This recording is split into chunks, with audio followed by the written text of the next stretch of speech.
Hi, today I'm going to show you how to put together a Nanticoke kit. You can put the Nanticoke kit together in any way you'd like. This way is the simple way without any leather loops. This is the next more difficult way to do it. It's got leather loops tied on the handle. And then this is the most difficult one.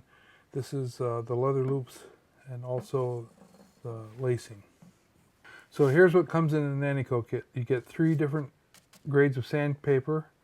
You get a leather strap, you get some sinew, you get the spur that fits in that hole right there, you get the handle, and you get the instruction kit. You're not going to need these instruction kits if you watch this video. The first step is to sand the shaft. You start with a coarse sandpaper. I like to fold it in thirds like this and basically sand the atlatl until it gets nice and smooth. You don't necessarily have to do this. You can scrape it. You can just leave it like it is when it comes in the package. Or you can get really, really busy and make it as smooth as you want.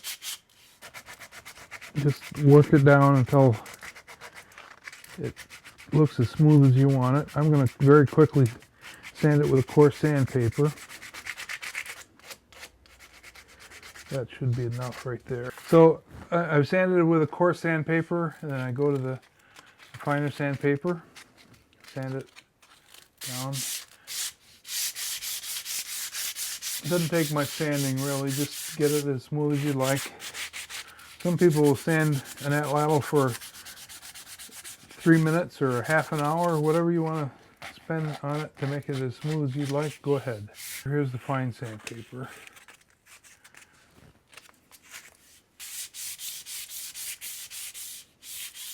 When you sand these right here, you gotta get in between the little grooves and sand it up real nice. The next step is to finish the atlatl. You can finish it in many different ways. You can just leave it like it is, raw wood. You can oil it with linseed oil like I'm going to oil it. In this case, I'm going to singe it and oil it. You can also use stain or varnish, or stain and varnish. You could also paint it. You can draw pictures on it. You can use wood burning tools and burn little pictures on them. It's your atlatl, so finish it the way you'd like. In this case, I'm going to finish it with a torch. If you're a youngster, you might want to have help with this from an adult, but I guess I could ask my mom to help me with the torch, but she's 91 years old, so I think I'll just do it myself.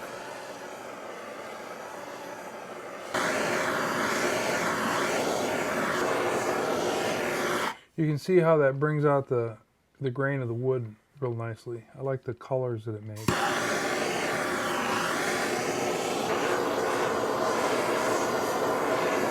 So you can see how that came out. The torch raises the grain a little bit, so I'm going to use the fine sandpaper to just polish that grain down just a little bit. Not very much, just a little bit. I don't want to take away the color. That feels pretty smooth. So the next step is to put linseed oil on it. This little container contains linseed oil, and I'm going to saturate this rag in linseed oil. That ought to be enough.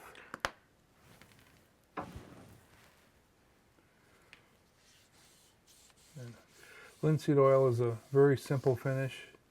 It doesn't require any special drying or anything like that. You can just wipe it on, wipe it off, you're done. Simple, quick, and easy.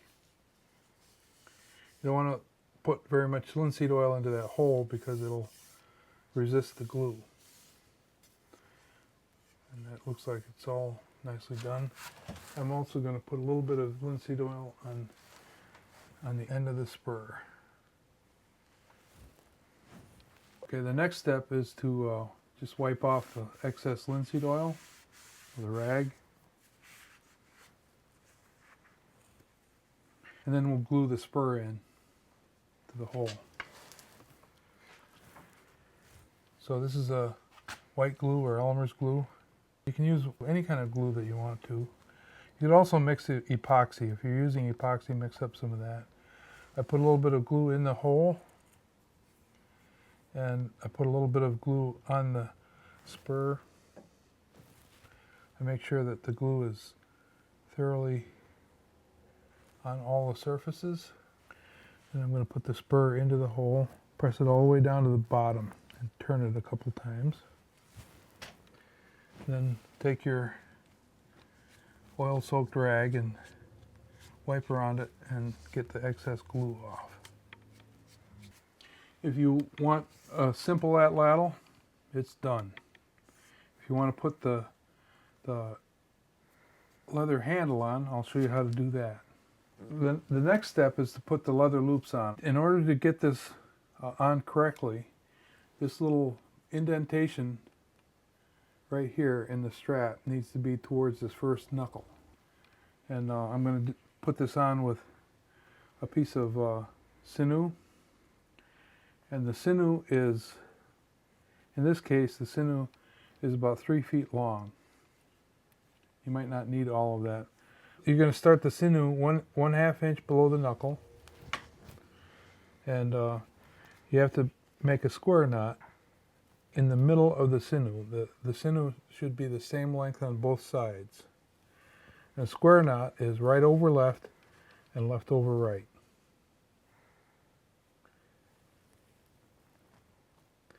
If you do it wrong, it'll be a granny knot, but it'll still work. And the sinew works best if you get that knot really tight. See how I'm wiggling that back and forth to get that really tight there? Right there. That's cinched in there really tightly. So here's the leather strap. I'll go over the leather strap with 1/2 of the sinew like this, creating an X right there. Turn it over and tie another square knot right over left, left over right. Tighten the knots really tightly like this, wiggling back and forth. Okay, go over, follow the X from the last time. Just go put this one over there, following the previous X. So you're doubling that. And then tie another square knot in the back.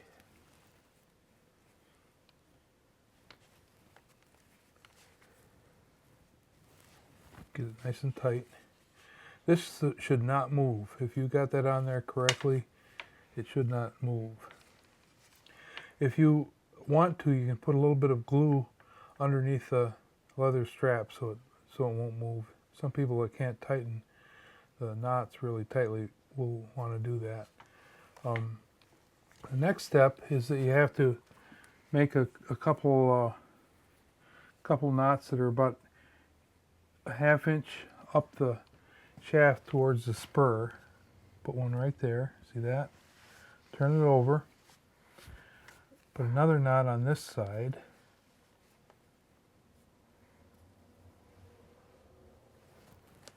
Again, keep the knots really tight. And then put another knot here.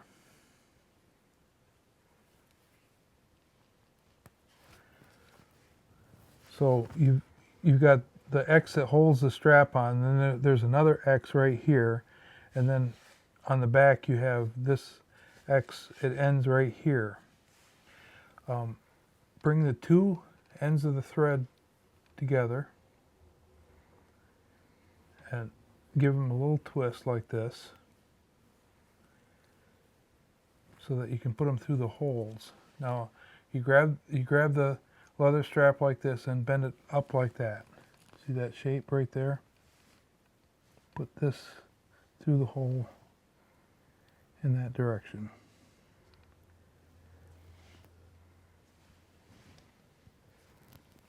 Draw the string all the way down to the bottom.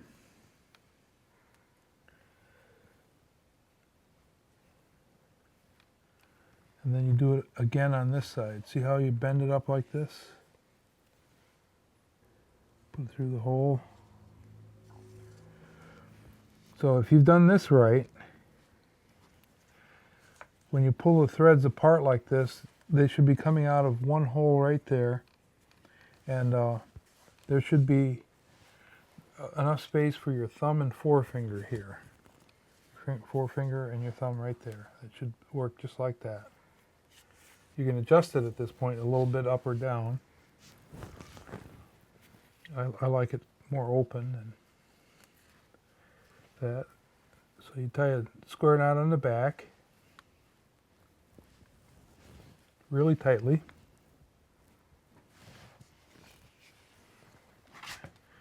And I tie a square knot over the original hole in the front.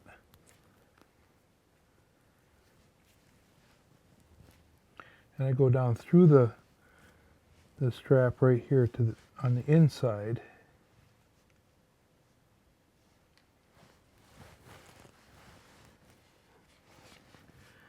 And I tie another square knot.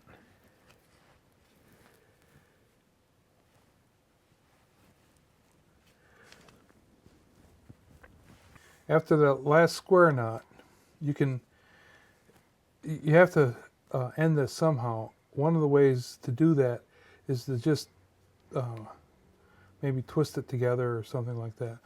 But a lot of times I just light a match or use the propane torch.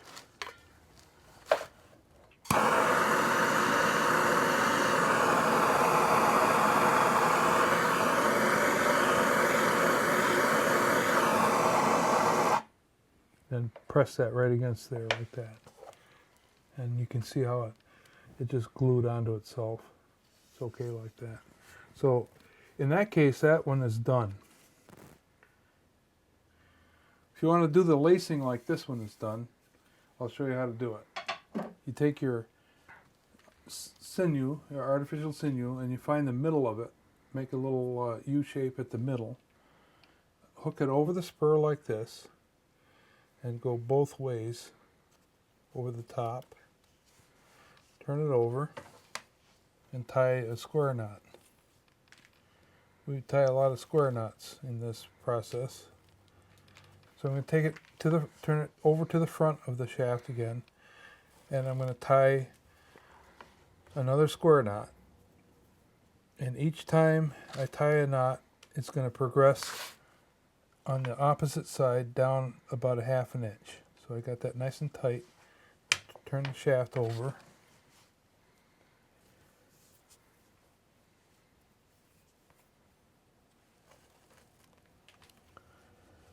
So I tie another square knot here.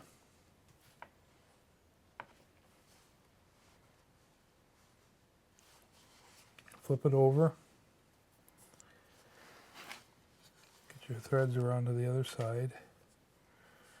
Tie another square knot. Another ½ inch down.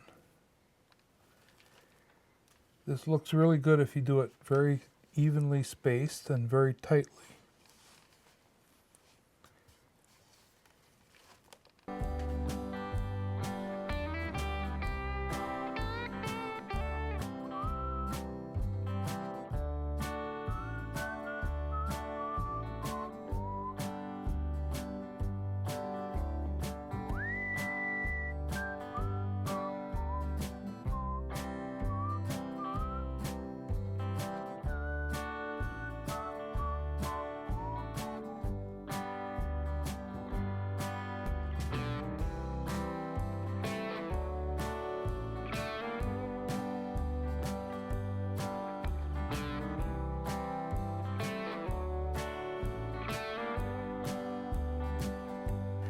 You got to be really good at tying square knots by the time you get done with this.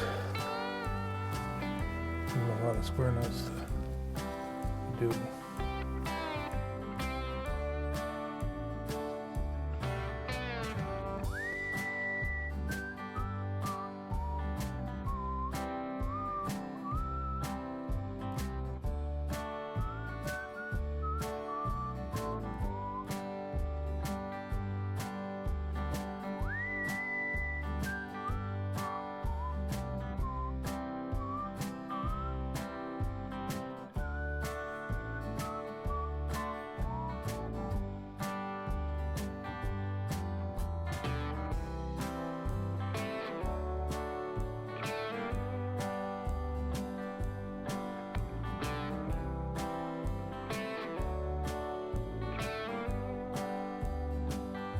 So I've tied all the knots just about. I'm going to put this through the loop here, and I'm tying it here, tying one on this side.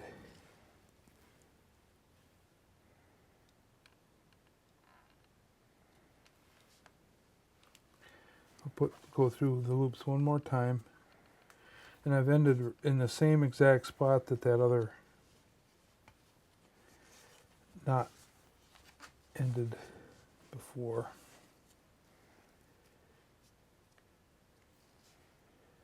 Another square knot. I'm going to take the torch and heat this up.